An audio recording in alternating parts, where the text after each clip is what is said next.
I'm Joan McConnell from the Dean's Office in the Faculty of Science, and this is Leslie Small, who's an advising, our junior advisor. And so we're here to learn as well as you, and also I was hoping for a diagnosis of my cold, but apparently it's just a cold and I have to suck it up. So I did want to note that this is taped, so this will be on our website so people can watch it if they want some information. If you have an objection to being taped, then I think sit at the back and, yeah, and don't ask any questions. So I'd like to introduce Ian Jones, but before I do that, I just want to remind you that you do need a 4-year degree or a semblance of a 4-year degree, 3+1 or more, to apply to the physician assistant program. And the Faculty of Science offers a number of 4-year degrees. This is our commercial announcement. So you could consider, you do require biochemistry, both halves, 2360 and 2370. That's a required course in genetics, microbiology, biochemistry, chemistry, in some of the biological sciences 4-year programs. You can also do that in any of the 4-year programs that you might choose to take. In science, lots of students who are in the psych programs will make arrangements to have their science courses through biological sciences, through microbiology, and through biochemistry. So keep in mind the science programs when you're looking at your 4-year degrees. I know most of you are already long into your programs, and for you in first year, think about that.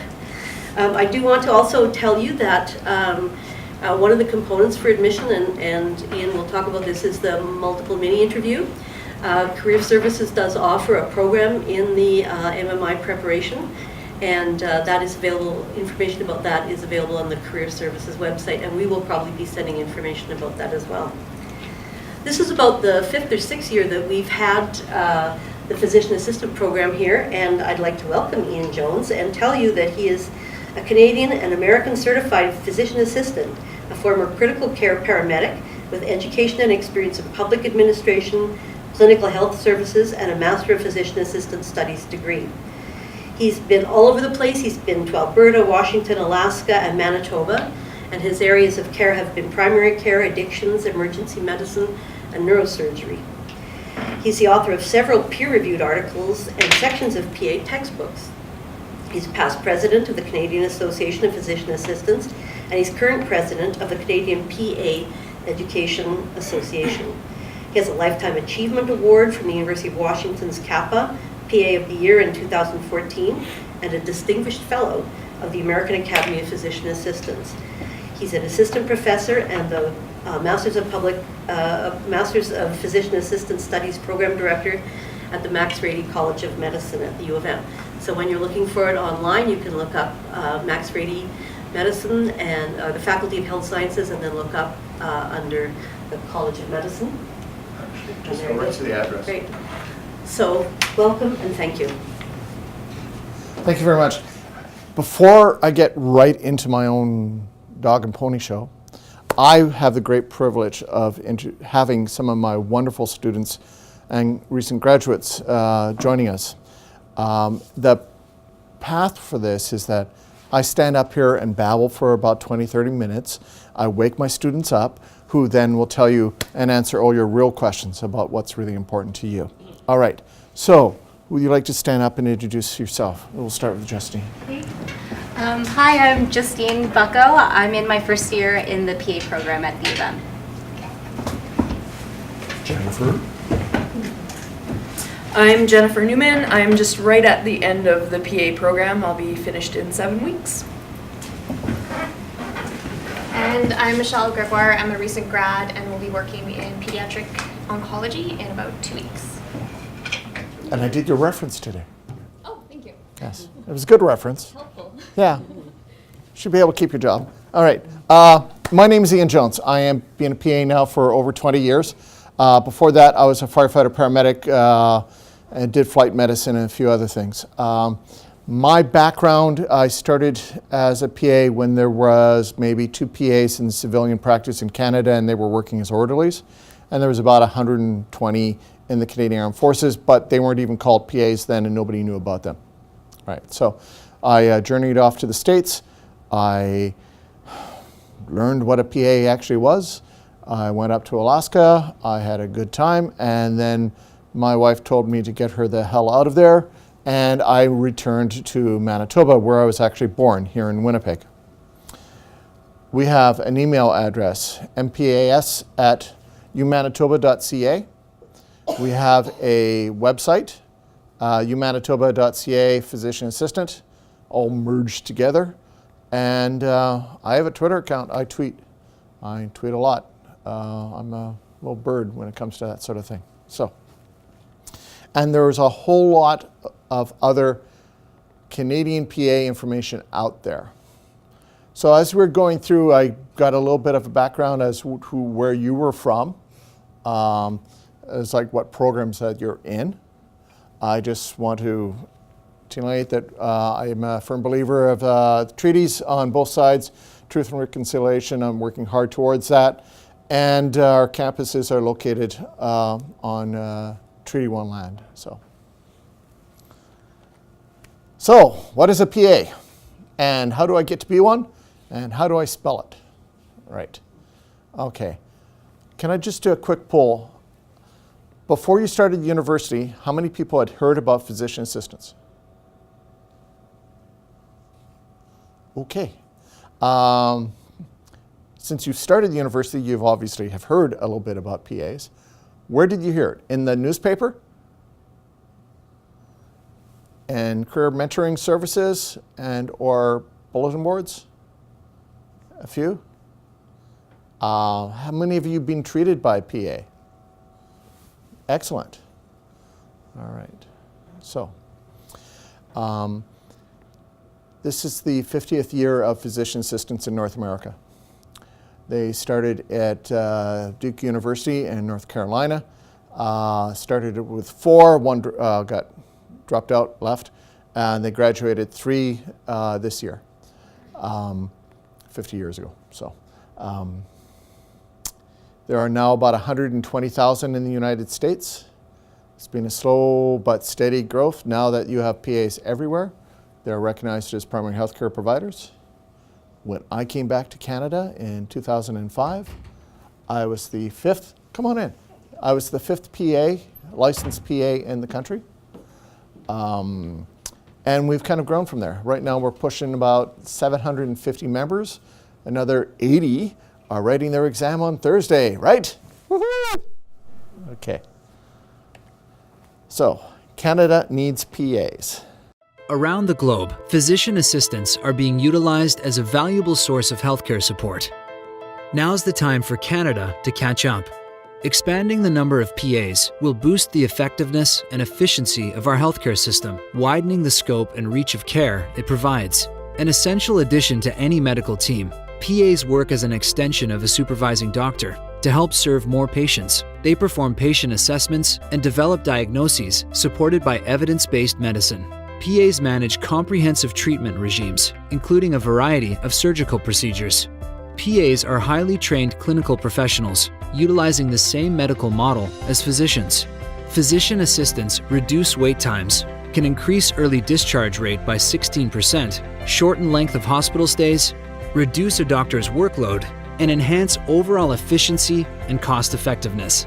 At a time when our healthcare system is struggling to keep up and contain costs, Canada needs PAs more than ever before. PAs improve care and save money.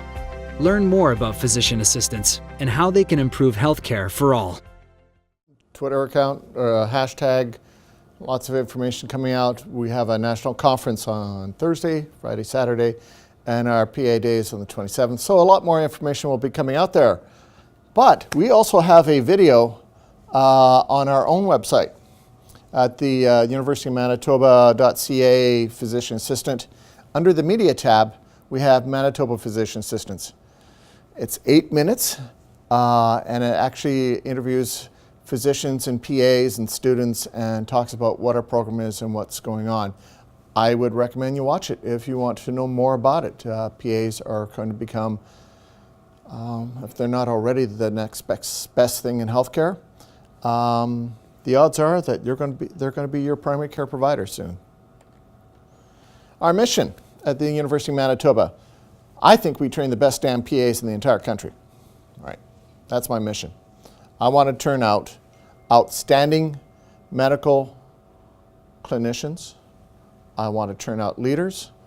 And my personal mission is to be the best program we could possibly be in Canada. Eventually, I want to be the best in the world, but, you know, I've still got 9 years before I retire. So physician assistants are medically educated clinicians who practice medicine in a formalized relationship with physicians. Okay, what does that mean? Stay tuned, I will tell you. Okay, we're academically prepared, highly skilled healthcare professionals. That means that we have a formal graduate level education. We teach critical thinking, teach clinical skills. We teach you how to take care of people. We work in a collaborative practice model, meaning that we work with physicians, we work with other members of the team, and basically what we do is anything you can think of a physician doing, we do. So we practice medicine, we make decisions, we have a degree of autonomy that's negotiated with our employers and our system. For example, I worked in neurosurgery. Now, how many of you have ever seen a brain? All right. Have many of you have seen a brain in a live person? Okay. When I first came here to Winnipeg, I had an opportunity of going into the operating room with my bosses in neurosurgery. It was late at night. I was first assisting. We had a patient who suffered a trauma case. We took off the skull cap. We removed the clot. And I watched the brain expand back into a normal size. The color returned.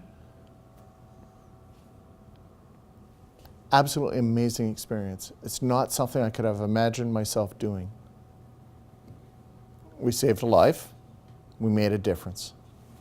Took him a year before he got discharged, but hey, we did good. He gradually got back to fully functional and paying taxes, so that was good. We PAs do a lot. If you can see somebody in a medical field doing something, you can see a PA doing it. Right now, Cardiac Sciences is looking for a whole group of PAs to start working with them doing cardiac surgery, first assist. I mean, I worked in neurosurgery. Michelle is just starting a job in pediatric hematology and oncology. We do a lot of primary care. Jennifer, you're in primary care right now. You love it?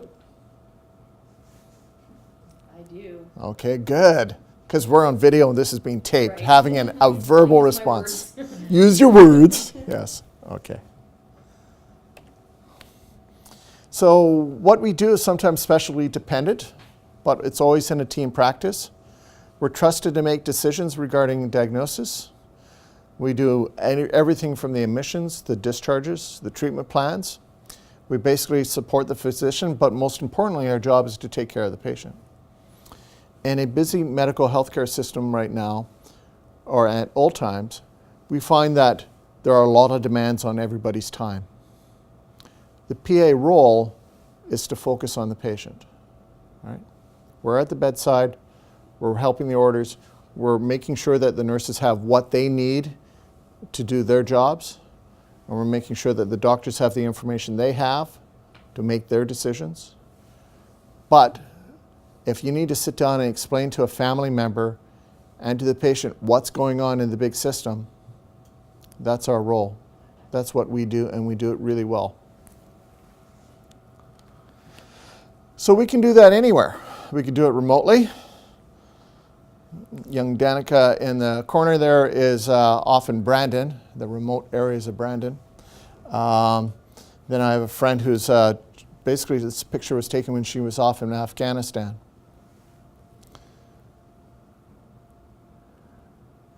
You can also be a member of a specialty team. Cardiac surgery on one top, endocrinology team, or Maureen Taylor, who is an infectious disease specialist. She actually does a lot of C. difficile stool transplants, where you take people's feces and stool, spin it down, and give it to somebody else. That's a specialty. PAs do not always require on-site supervision, all right? So when I practiced in Alaska, my supervisor was 90 air miles away. And if I needed help, I just picked up the phone and called them. I had to take care of all the crises myself. Manitoba has a law that allows us to do remote practice. That means that with telecommunications, with cell phones, with satellite phones, hopefully not telex, but well, telex is probably before most of your time anyway. We're trusted to do what we do, and we get to a point where if we don't know what the next step is, we're very comfortable picking up the phone and calling somebody and saying, this is what I've done, this is what I'm thinking, what should I do next? It's part of who we are. So we build trust in each other's judgments and we respect. If they tell us something, we tell them something, we exchange and we do that, and we work what's best for the patient. So how do we get educated? We're trained to think like physicians, right? I'll talk a little bit about what exactly that means. We patient-focused histories. We listen to their narratives. We then do the right exam and we order the right diagnostic studies. Our assessment is listening, and I keep saying we listen to the narrative. We hear what the patient's story is, because it will help make. If you listen long enough, the patients will tell you exactly what's wrong with them. We use science, in particular life sciences, to support our practice of medicine. Different from some other areas, that what we do is based on proven scientific principles, what we refer to as evidence-based medicine. We use the scientific process of investigation, and that's why a lot of our accepted candidates and our students have a science background. The diagnosis supports the plan supports the patient, and the science supports the plan, and it's a continuing cycle. So Manitoba PAs are educated and practice as medical generalists, developing further knowledge of a specialty over time. Does anyone know what a medical generalist is? Okay. Your family physician is a generalist. They are somebody who will take care of you if you have, well, what we refer to from cradle to grave. We take care of people who you might have a sore ingrown toenail, or you might have heart failure.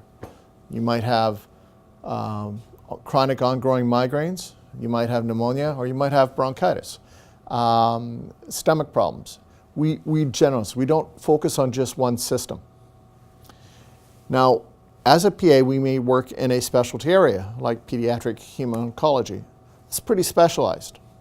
Or pediatric cardiology. That's very specialized. But what we do there is that we take care of all the issues that also happen when you have one serious illness. For example, if you were on a neurosurgical ward and you were there for a year or 6 months or however long, you're likely to develop bed sores, you're likely to develop pneumonia, you're likely to develop some sort of skin wound infection or something like that. Well, the PA's job is to take care of that, or to ensure that it doesn't happen in the first place, right? Where the specialist, the neurosurgeon, the cardiologist, the audiologist, they focus on their specialty. You know, they know an incredible amount of information about a small area. The PA takes care of everything else, working with the rest of the members of the team. So we're trained to work in family practice, but we can also move into another area. So we're flexible, we're adaptable. We have an ample opportunity to treat patients. As we progress and we gain experience, because we remember the big picture, we have a natural leadership ability. Or hopefully, we develop a natural leadership ability. We start to understand how to work well with others. Our scope of practice mirrors physicians. and we're collaborative, but we also have something called horizontal mobility. I might have a very short attention span because I've worked in a lot of different areas. I started off in an emergency department outside of Seattle. I think we saw about 100,000 patients a year in our facility. Then I also worked part-time in addictions medicine. I went up to Alaska, small town, 450 people in the winter, 3,000 in the summer. I did small town medicine, primary care. Absolutely loved it, though my wife said no. And we moved to Juneau, the big booming metropolis of Juneau, where I worked in the emergency department. We had about 20,000 patient visits a year in a small, but we were a catchment area.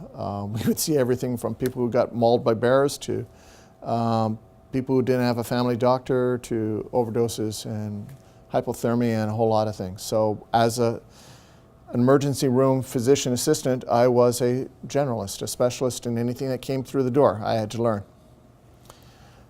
But then I came here and I worked in neurosurgery, and I developed that knowledge. At first I was a little lost, but actually I was really lost, to be honest. But over time, I got better because my foundations taught me how to be a generalist. Right, so we do it in 24 months. 75% of the medical school curriculum, 50% of the time. At the end, you write an exam. 48 weeks of didactic classroom, 52 weeks of clinical.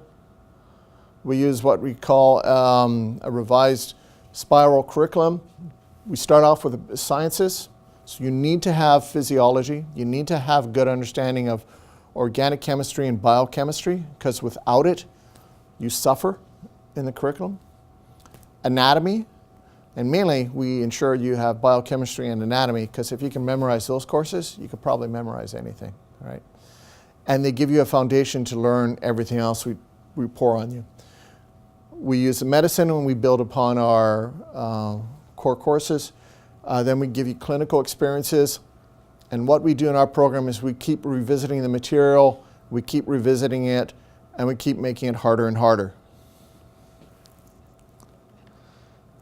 So our academic year includes biochemistry, microbiology, anatomy, pharmacology, physiology, and genetics.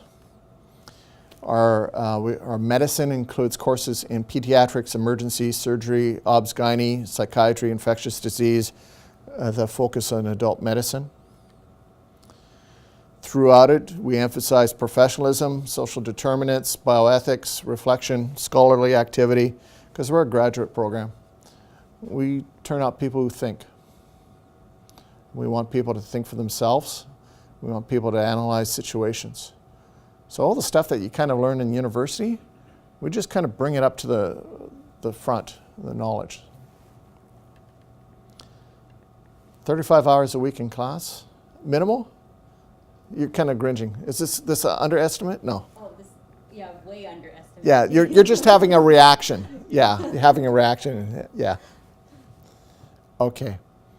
We do rotations in family medicine, internal, general, emerge, pediatrics, women's health, behavioral, did I miss anything? Put you on the spot. If you include electives. Yeah, electives.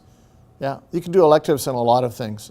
You know, cardiology, plastics, Northern Medical Unit, emergency.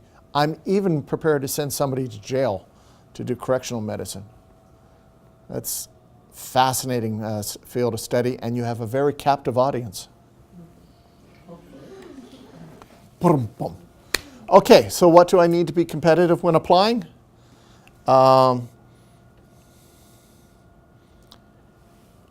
Maybe I'll get my students here and graduates to say what they thought we needed to be competitive to get into the program, get them involved. Put you on the spot. Yeah. So I actually applied right when I finished my fourth year a microbiology degree, and I didn't even get an interview. So then I started to work for a bit, and I actually reached out to a PA, and I asked if I could interview him and ask him what his role was all about. So being able to understand the role, being able to understand what the program was looking for and what the Canadian healthcare needed, really helped me set up my application. So reaching out to PAs. I think one of the keys as well is some life experience, which you can look at and say, well, that's kind of hard. I'm 19 or 20 and I've only ever gone to school, but you can gain life experience through volunteer work, getting involved with community groups, whether it's with children or adults or people with special needs. So you can absolutely gain life experience and still be a young person. Yeah, just to kind of reiterate, first and foremost, you do need to be strong academically, and I think most people who probably apply to the program are. I think that's an expectation that if you're going to be studying medicine, that you really love to learn. But on top of that, most people who are successful either have some research background. Lots of the students in my class anyway did come from a prior master's degree. Not that it's a requirement, but so either the research side or kind of more life experience, more clinical side. So I worked in a group home for several years during my undergrad, so I gained lots of experience working in mental health. And then after graduating, I worked in podiatry, so I gained, again, lots of experience working one-on-one with patients, learning to problem solve, and it just kind of grew my passion in medicine. So yeah, it's kind of the main things. As the graph tells you, becoming a PA is becoming harder and harder. It is highly competitive. We're looking at the same gene pool that goes into medicine. But it was kind of neat this year because some of the students I rejected got accepted into medicine. They had to go with their second choice. And this is across the board because Forbes magazine has identified PA as in the top 5 professions, U.S. World News. Maclean's magazine even identified PAs as being in the future career professions. It's growing. There's a high demand. Britain 2 years ago had 2 PA programs. This year, they have 22 programs. They've gone from graduating 50 PAs a year to next year they will be graduating over 1,000 a year because there's a huge demand for it. And that's going to happen here in Canada because government's going to wake up to the fact that we're pretty good at what we do. So the University of Manitoba Master of Physician Assistant Studies requires a 4-year bachelor's degree. Inside of medicine, there is a recognition that pure science isn't what we really need to take care of people. We need people who have science backgrounds that are solid, but we also need people who can understand what poetry is about. We can understand what art appreciation is about. It makes you better because the people we're taking care of aren't all science geeks. We need to be able to reach out. We need to understand what's going on. It makes us better as people. It's a graduate program, so you need a minimum of 3.0 GPA in the last 60 credit hours. You need human anatomy, human physiology, and biochemistry. That's 3 credit hours each. We recommend microbiology and psychology, partly because it just makes you more well-rounded. You need 3 current references, and life experience is an asset. Our successful applicants, however, are between the ages of 22 and 47. So good news is that we take some of us older people. The average age was 29 last year. Their GPA was a 3.9 on a 4.5 scale. That's a cumulative GPA. 66% of the PAs who come through the program are being female. Though it's hard to tell sometimes because it really looked like it was closer to 90%. The majority are from Manitoba, but we receive applicants from every single province in Canada and we take a look at everybody equally. 65% have healthcare experience, and that's everything from being a volunteer to being EMTs or emergency medical assistants, international medical graduates, respiratory therapists, kinesiologists, athletic therapists. That's all just part of the puzzle. But where some schools, particularly ones in Ontario, require you to have a further education in, like formal education in health sciences, we have found that if you can demonstrate knowledge and the ability to learn, we can teach you almost anything. And quite honestly, you'll learn anything even if we're not there. We just tell you, point you in the right direction, you're smart enough, you're gifted enough.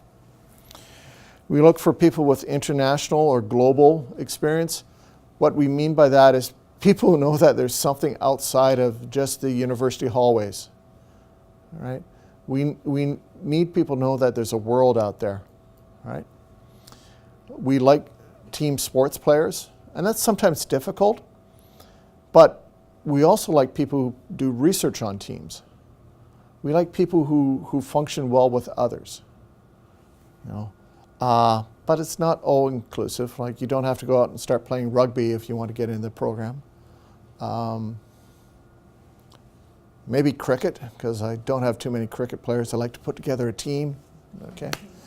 35% of them have got a master's, and most of them have got more than 5 years of education, post-secondary education. And that could be anything from like 2 bachelor's degrees because they didn't know what they were going to do in the first year, and they kind of went along and changed their mind. That happens. Has that happened to anybody here? They don't know what they're doing in the first year?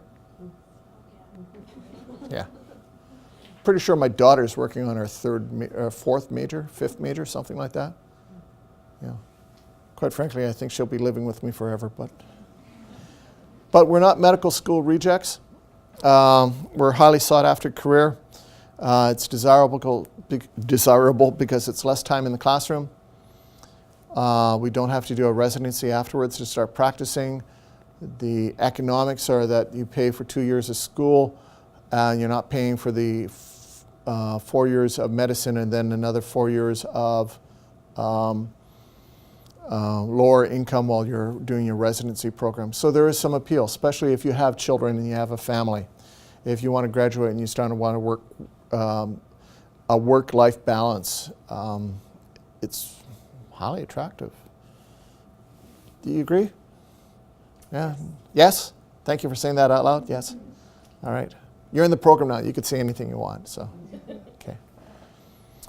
The horizontal mobility between medical specialties is really, really attractive. If you complete a residency program in medicine, it's very difficult if all of a sudden you decide that you don't like to do orthopedics and you want to go do something else.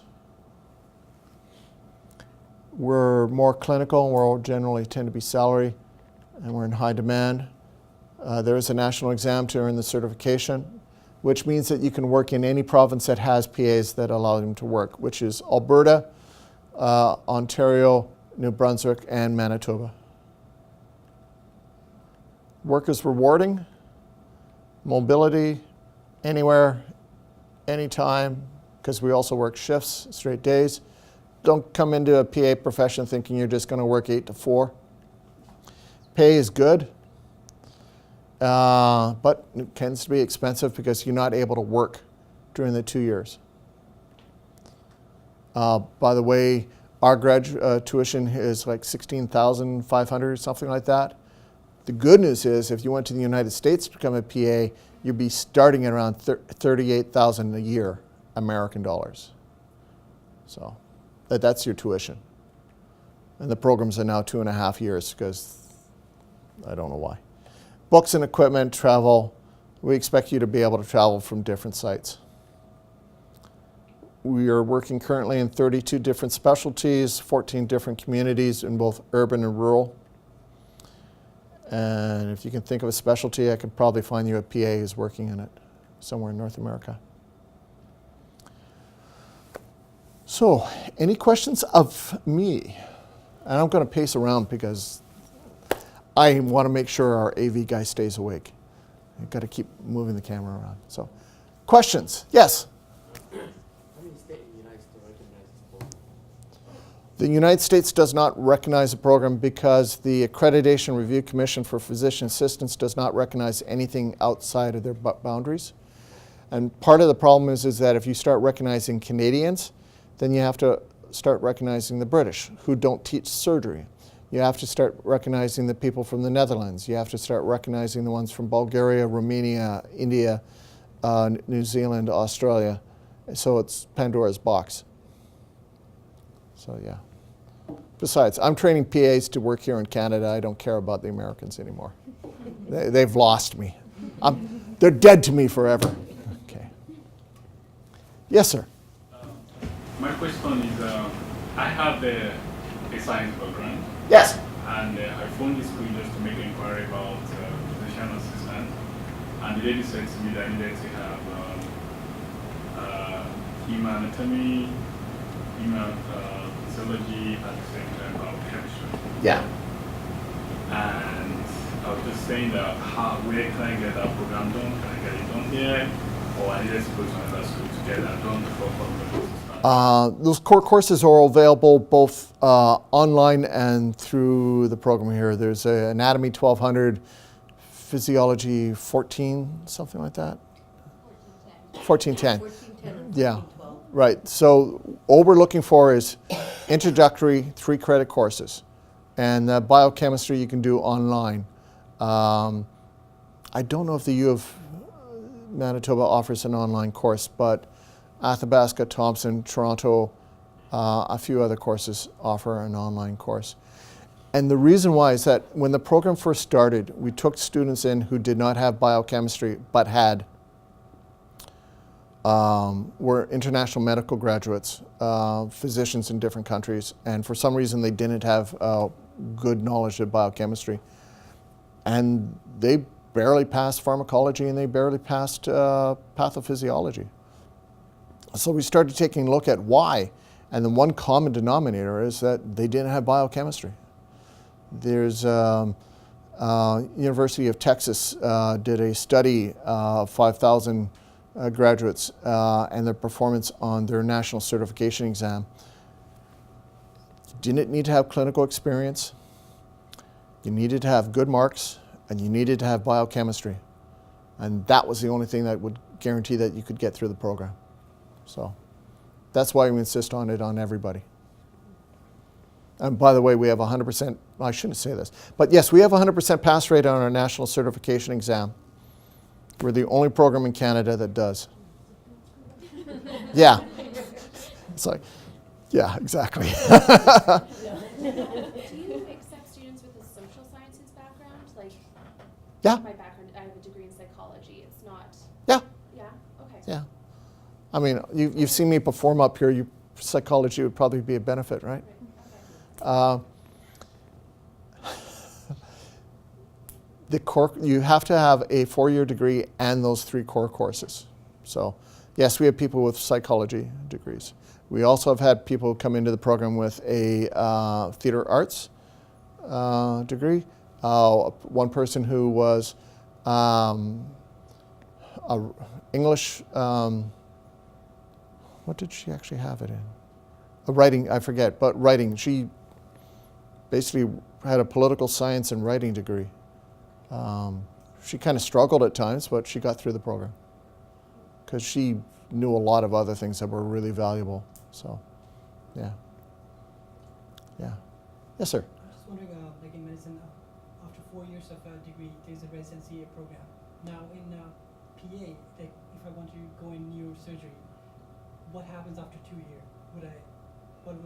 How would I study? So after you graduated from a PA as a generalist and you apply for a job, the programs will have a development program. They might call it a mini residency, they might do something else, but the programs realize that you're a generalist. You're not going to be a neurosurgeon. They will take you along the steps of the process. They will make sure that you know, say if you were going into cardiology, you would know the functions, the EKGs at a much higher level than I would expect my graduates to understand. You know more about heart failure, you know about the drugs that are more particular to that area. And so over a course of time, and then they start focusing more on the anatomy. You might know a certain level of anatomy to get through the PA program, but you'll know a lot more after a year working in cardiology. Like I knew a lot more about the brain and the spinal column and synapses than when I started as a PA. So, yeah. They don't expect you to know everything as a PA, but they expect you to know when to ask and where to look for it. Are your electives an opportunity, I guess, to? Yeah, they're quick. They're almost like medical tourism. You got 2 weeks to go into an area. You kind of figure out whether you like it. Well, how long does it usually take to find the washrooms on these rotations? About 2 weeks? You get to learn it pretty quickly. Yeah, the washroom pretty fast, but yeah. But you get to know whether or not you like the rotation and you can see yourself working there. And that is probably the most important lesson you can get, all right? To see, does it spike your interest? Are you passionate about what you're going to be doing? Because face it, folks, if you're not passionate and you can't take the job and do something better for somebody else every day, you're probably going to hate yourself after a couple years. So, all right. Question in the back row. How about from the two sisters? How do I go about shadowing a PA? Excellent. I'm glad you asked that because that's almost like it was planted. Today, we've just come up with a plan where on our website, probably in the next 48 hours, we're going to have a checklist of what you have to do and who you have to contact to shadow. We'll also have a form, health professional shadowing application. And you fill out that form, you submit it, and you have to write a brief essay about why you want to shadow, what's your interest, what you're desiring to do. So, but I'm hoping to have that up by Wednesday morning. Okay. It's actually, I probably would have done it if I stayed at work for another 3 hours, but I'm not that kind of person. Do you have questions for our students? You guys want to stand up and face them or come down here or not really or whatever? It's much easier.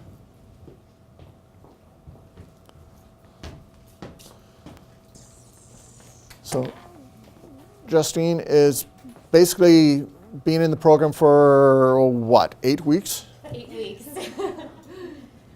She doesn't. Yeah. I don't really She doesn't know how bad it's going to be. It's amazing. Jennifer would have graduated but had to take some time off for a few months. But she's brilliant. She's destined for greatness. And Michelle is great and has starting a job in a couple of weeks. So, and writes her national exam on Thursday. So she's really trying to postpone the studying by being here. But I appreciate it. Okay, ask some question. Can you talk a little bit more about your life experience prior, other than academic, prior to, or academic as far as like master's programs go? Other life experiences before applying? I was an EMT before. I worked for about 5 years and went back to school, did an undergraduate degree in biological sciences and anthropology here. And it was kind of a long process, and I initially thought I would probably go to medical school, and at the end of that I thought, okay, I don't want to go to school again for 4 years plus residency, so what else could I do that I would find rewarding and challenging? And I found this. And She worked in Inuvik. yeah, I worked in remote settings and definitely challenging. So lots of life experience there, but I also got involved volunteering with different groups, and you know, like you can really grow your supply of experience in life by doing things like working and volunteering. So for my background, after university, I actually started working for the U of M as a recruitment officer. I was very passionate about education advocacy, but I always wanted to get into healthcare. So after that, I actually got into pharmaceutical sales. And I was working out in the States, and there were a lot of PAs, and the PA role was so established there. And whenever I would visit a clinic, I would mainly be talking to the PA. So it got me intrigued, and then fortunately, there was a PA program in Manitoba. So it just, everything lined up really well. And then that's when I reached out to PAs who were practicing in Manitoba to get more information about it. Just kind of as I mentioned previously, while doing my undergrad, I worked in a group home. So really that kind of piqued my interest in learning about mental health, learning about the brain, about, you know, why do things go wrong, and then that grew to, well, what about the rest of the body? And so when I graduated from my undergrad, I was kind of searching out, wanting to get my foot in the door with the clinic, so I ended up working in a podiatry clinic for about 3 years. Throughout kind of my undergrad, throughout working, I also volunteered quite a few different areas, hospitals, and one of the pediatric wards. I worked in community, or volunteered in community health, like Uville Diabetes Clinic in St. Boniface, the H1N1 clinics when that was going on. So really kind of little bit here and there. And then the year before I got into the program as well, there's something called the Northern Rural Medical Program. Thank you. Yeah, so it's, I believe, a week long. You apply, you interview, and they pick 3 rural hospitals, and so I was picked to go to Dauphin, spent the week at that hospital. There was a PA there at the time as well. I think he's from the first graduating class. Yep, Kevin. Yeah, so just really getting your foot in the door in different areas of medicine is really helpful, and I found, especially when it comes to the interview process, it just shows that you know what a PA is, you know what you're in for with the program, and beyond the program, that this is really what you want to do, and you're not going to be, like Ian said, kind of either hating yourself or bored after a couple of years. So. Anything that's geared towards learning problem-solving skills is very helpful. So that helps you with everything from getting through the MMI process of interviews to, okay, which subject am I going to study today, because I can only do one and there's 6 of them. And sitting there looking at a patient who's kind of got a bunch of non-specific things going on, how am I going to make an approach so I can figure out exactly what this is.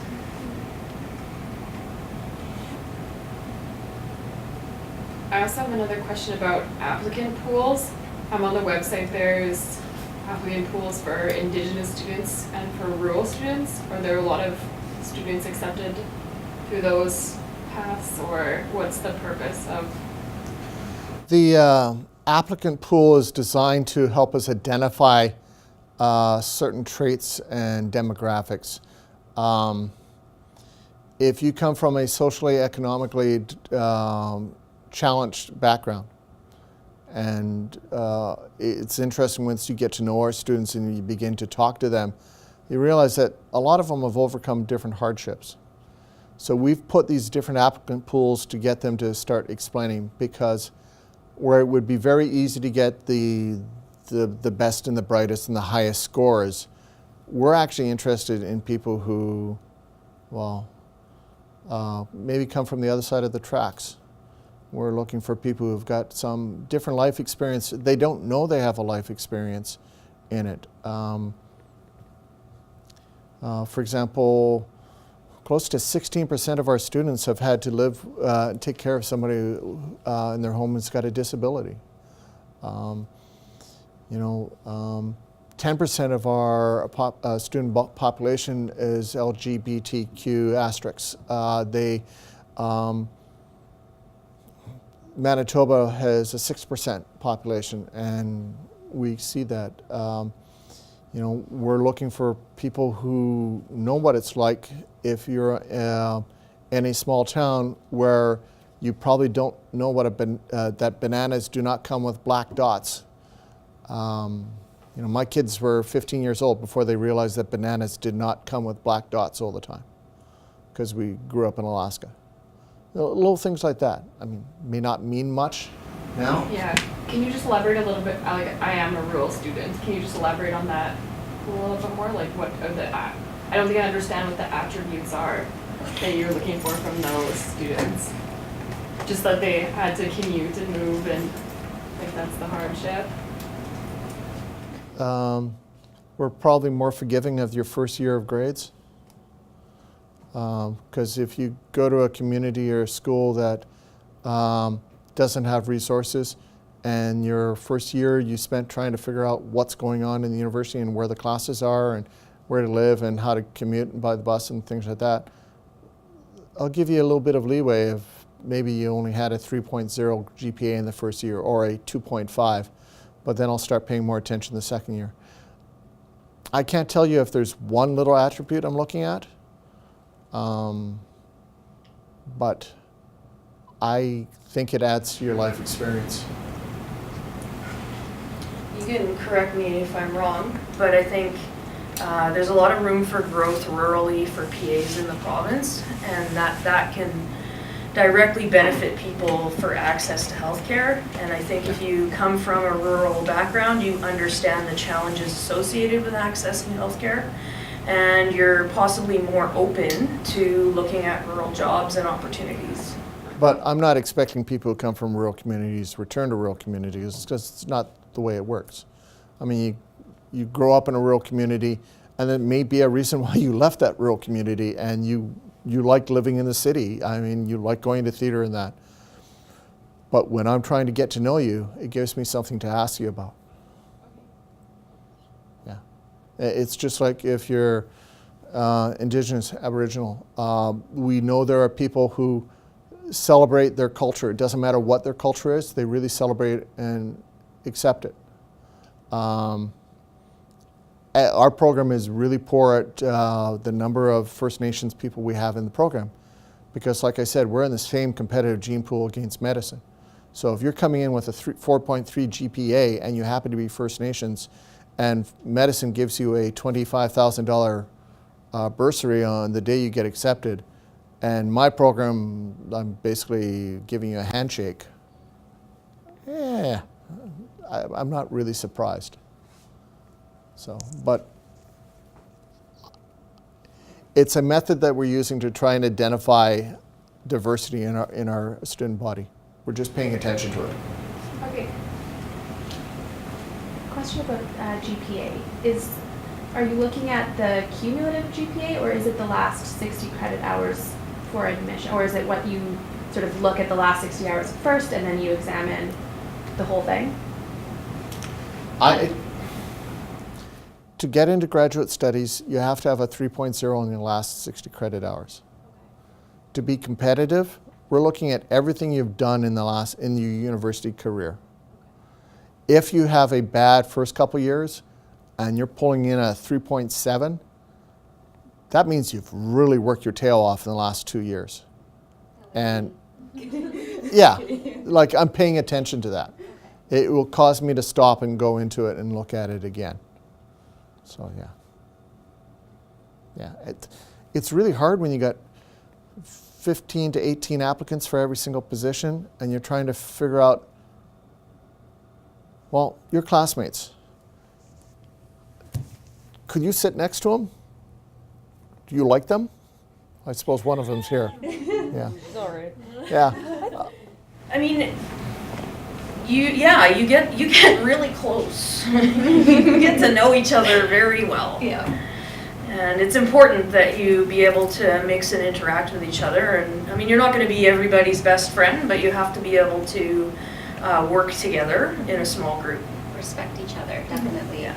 The thing about this application process is that they really want to know who you are. Whereas something like medicine, it's an MMI. Our application process includes a panel interview. So they want to know your upbringing, your background, who you are as a person, what type of books you read. There's also an essay. An essay, yeah, so they really want to know you personally. We have a written station where you come in and you're given a question and you've got 45 minutes to write an essay. We have a panel interview where there's 3 people or 3 or 4 people who will sit there and ask you a question. Tell me about the worst boss you ever had. you know, we ask these bizarre questions that psychologists come up with to get you talking. Because everybody's had a bad boss, or the worst teacher you've ever had, you know, something like that. We have the MMI, which is speed dating, yeah? Yeah, and the secret to MMI is go to Toastmasters. There's a book called Doing Right. Yeah, Read that. yeah. We've all read it. Yeah. Yeah. You know, it's walking into a room with this oddball question or event and having to come up with both sides of the argument. And the more you practice, probably the worse you do. You need to be able to think through a problem and be able to argue both sides. And just practicing may not be enough. You need to have values. You need to realize that there are two sides to an argument. You need to be able to leave one room in that room and move on to the next one and not let the last room cloud your next experience. Yeah. And then we do weird things like Lego puzzles.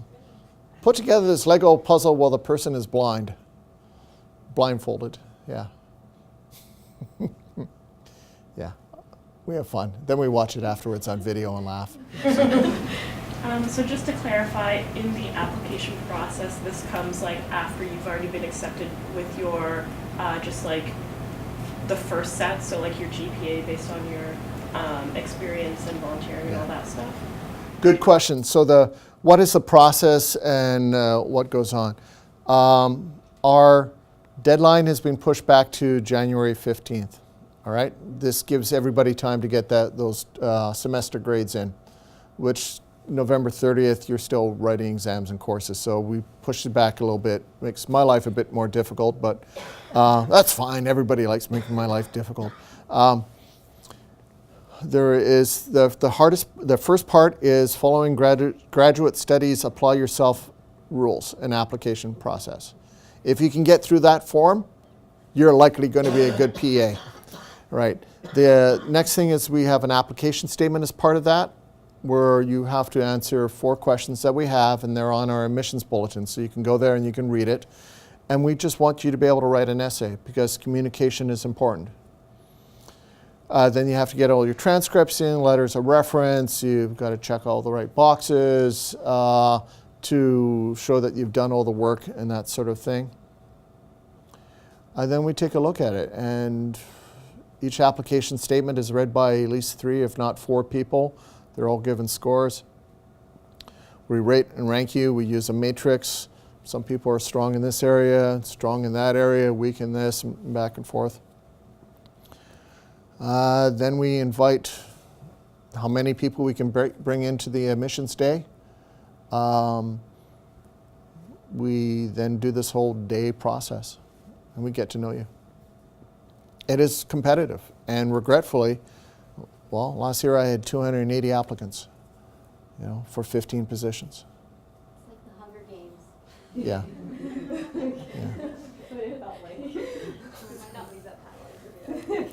But it was fun. It was a fun day. Yeah, I think that's what something I think we noticed our class said is when we left the MMIs, we felt like we actually had a good time talking about whatever case or whatever issue they wanted you to discuss at each station. And a lot of us left actually feeling pretty good. I had fun. Yeah, we had fun. So I think that shows quite a bit of the process. You speak about 3 references, so what do you suggest, like, which one's the best reference? The best reference is somebody who actually knows you. And what I mean is, if you take a course with a professor who only stands up in front and doesn't talk to you, that's not going to be a good reference. We want somebody who can say what your character is like and give an example to support their comment. So that could be usually an employer. It's somebody that has worked with you or traveled with you. We prefer that if it's not your mother, okay. But if you've worked in a church group as a member of that congregation who's worked with you on projects, somebody in that. I mean, we're not looking for an in-depth psychological profile. We want to make sure that we have somebody who says that while you were with them, you weren't a psychological killer. You know? It's difficult to find the right person for a reference, but the ideal thing is ask somebody who knows you. And ask them, do you know me enough to talk about my character? So I'd then write it for them and get them to sign. But. Edit that out, please. No. Yes. Just to like the students and graduates, I suppose, can you comment on what like a normal day maybe looks like, or do you have normal days? Everybody I found in our group was quite individual. My preference was to start my day early, so I'd be up at 4:45, I'd be at school 6 or 6:30. I'd get a couple hours of studying, review in before classes started. I'd leave between 5 and 6 in the evening, and I would not study in the evenings. So I used that time for, you know, looking after myself a bit, you know, make sure I've got things in order for the next day, go to bed at a good time so that you're getting enough rest. Saturday, typically, I would spend a good 8-hour day doing work. Sundays, I tried not to do anything, but at exam times, usually I'd put in another half day on Sunday. My day is pretty much wake up at 6:30 a.m., go to class. Between my breaks, I would be studying. Then I would go home and I would study as well. But every Friday night, I would take the evening off. And then I would casually study Saturday and Sunday. So it's pretty much just like being an undergrad. If you're a good student, you're going to have those good study habits already. And you're married, right? Yes, and Yes. I'm married. And you're yeah. still married, right? I hope so. Haven't seen them in weeks, but no. Yeah, so Friday nights are our nights together. So you still want to maintain family and relationships, because just for 2 years, you sort of put that aside, and then you can re-see them again after the 2 years. Just say bye to your friends. Yeah. No. This is a recruitment thing. So, as kind of Jen described, these are mostly descriptions of the first year. The second year is completely different. And from week to week, from month to month, again, your days are all over the place. So, you know, my first year, I didn't wake up any earlier than I had to wake up. So I was usually up early enough to get myself to class. And I studied in the evenings, mostly, and then, weekends as well. But come second year, your rotations, your hours can be, I think my earliest was the gold trauma surgery. We met on the ward at 6:30 in the morning, and we could go until 6 p.m. So, you know, a 12, 13-hour day is pretty normal with the gold surgery team.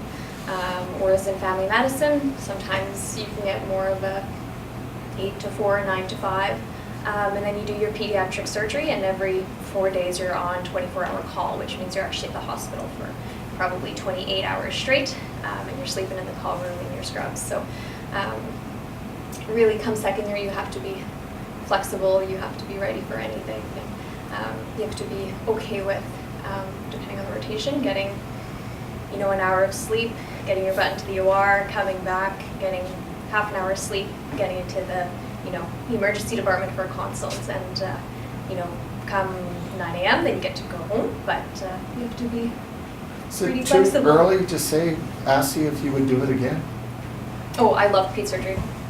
I was exhausted. That was my favorite rotation, and I think I logged 260 hours at the hospital in a month. So I would, yeah, without a doubt. I tried to hunt them down to work for them, so. I think the first year is a lot more predictable, and the second year you need to be able to manage with short notice and changes, and you know, most rotations are 4 to 6 weeks, so you kind of just feel like you're settling in, and then you're changing and learning something new again. So you need to be okay with that. Like, that can't stop you in your tracks for 2 weeks, because 2 weeks is half your rotation. And the material you're learning in the first year it's very difficult and very challenging, but I absolutely love it. So I enjoy studying because I love what I'm learning. So it makes a huge difference.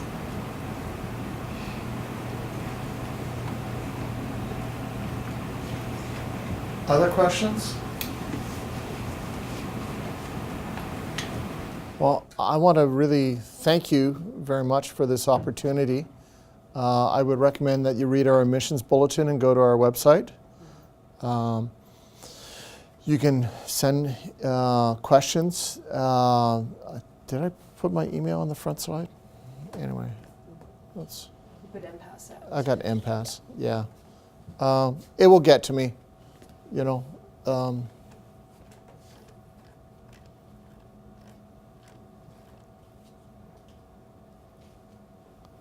Yeah, and I'm in the directory as well.